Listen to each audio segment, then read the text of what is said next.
Good afternoon and welcome to the Windsor Star's Net News at Noon. I'm Craig Pearson with Dalton McArthur, bringing you the best from the paper and the web. Minister of Health Deb Matthews will meet with top brass at embattled Hotel-Dieu Grace Hospital this afternoon. She'll be joined by local cabinet ministers Dwight Duncan and Sandra Pupatello.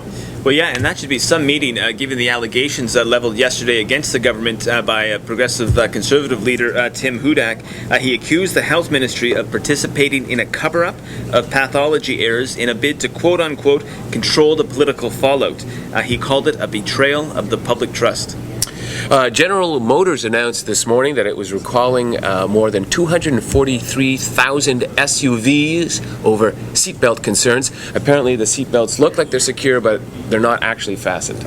Okay, now civic politics, Earl Basse, the city's integrity commissioner, folks, he's leaving his post and leaving 6 files unopened, so unresolved. Now, he said he was stepping down for personal reason, but Councillor Alan Halberstadt, he wondered on his blog whether it might have something more to do with the cutthroat nature of Windsor politics.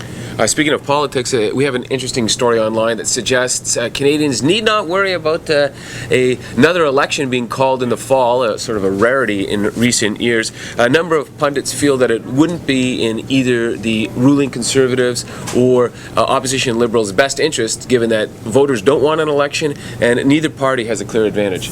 Well, we don't have a choice. One's coming October 25th, municipally anyway, and just to square the circle there, Eddie Francis, he's ended the suspense. He's formally filed his papers for mayor, and Councillor Bill Mara, he's formally filed his papers as well in Ward 8. And the McGuinty government has issued some fighting words that actually might benefit Windsor. On Saturday, Ontario said that mixed martial arts competitions are okay in the province, paving the way for such popular leagues as the UFC. And here to talk a bit about that is our resident UFC expert, Dylan Kristy, who wrote a story about that today. So what does that mean for Windsor fight fans? Well, definitely for the fighters. They have had to in the past have traveled as far as Middle East. For one of the local fighters, Chuck Mady, he's went to recently within the last year to the Middle East to compete in a fight. A lot of them have to go to Quebec, to the States to actually compete. For the fans, it means that there might be an actual UFC event here in Windsor. It was mentioned that there could potentially be a bout. Now, when people think of the UFC, I think they think of the pay-per-view, big 20,000... Brock Lesnar, GSP. Right, yeah. No, I don't think you can expect to see any of the elite fighters here. There would probably be a smaller event. Okay. You won't see any of the big fighters, but it's something that would be exciting, and I think Windsor will be an ideal location because you have the Detroit and the Southeast Michigan connections, so it'll be interesting to see what comes of this. Well, the government has suggested that, believe it or not, you could attract up to 30,000 fans and generate $6 million in local economic spin-off, which is pretty good. Now, they're talking about the big one, not because we don't have a venue that size here. We have 6,000 seat venue here, but it would still be.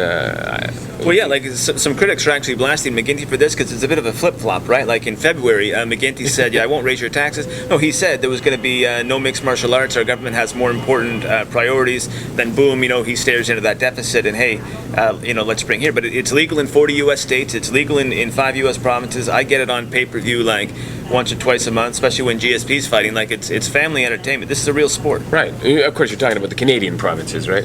Huh? As opposed to the UFC. No, I totally agree. And I've heard Dana White, who's the head of the UFC, say that there was more per capita sales of the pay-per-view events in Ontario than anywhere else. So he's eager to have it here. Well, absolutely. When they had the event in Montreal, they had a UFC pay-per-view event. I guess 42% of the people who went to that event were from Ontario. Oh, really? So it's very real. It's Yeah. live in Ontario, and I think it'll be great for the province. Well, anytime we put like a UFC story like on the website, a photo gallery, like it shoots straight to the top. I mean, Windsor loves a good scrap, right? So are you going to challenge GSP when he comes to town? Or? Maybe. I've got sort of more of a finesse game. I might have to go more into the lightweight category, but I got moves.